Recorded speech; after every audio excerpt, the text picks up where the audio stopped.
मस्साजोगचे सरपंच संतोष देशमुख हत्या प्रकरणावरून राजकारण चांगलेच तापले आहे। या प्रकरणात भाजप आमदार सुरेश धस यांच्यासह विरोधकांनी वाल्मिक कराड यांच्यासह मंत्री धनंजय मुंडे यांच्यावर गंभीर आरोप केले आहेत। तर दुसरीकडे पोलिसांनी या प्रकरणात कारवाई करत कराड यांच्यासह इतर आरोपींना अटक केली। मात्र आतापर्यंत कृष्णा अंधारे अद्याप फरार असल्याने पोलिसांच्या कार्यपद्धतीवर प्रश्नचिन्ह उपस्थित होत आहे। तर आता संतोष देशमुख यांचे बंधू धनंजय देशमुख यांनी खळबळजनक दावा केला आहे, ज्यामुळे पुन्हा एकदा या प्रकरणात पोलिसांवर प्रश्नचिन्ह उपस्थित होत आहे।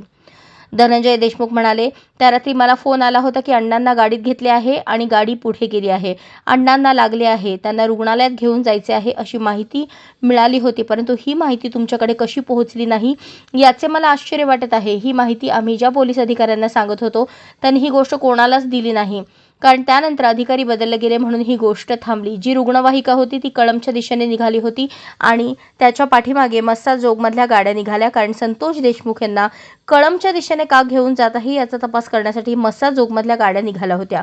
आरोपींकडून कळंबकडे एक महिला तयार ठेवण्यात आली होती। संतोष देशमुख यांची हत्या अनैतिक संबंधातून झाल्याचे दाखवण्याचा कट पोलिसांचा होता, मात्र आमच्या गाड्या पाठीमागे असल्याने पोलिसांचा डाव फसला असा दावा धनंजय देशमुख यांनी केला आहे।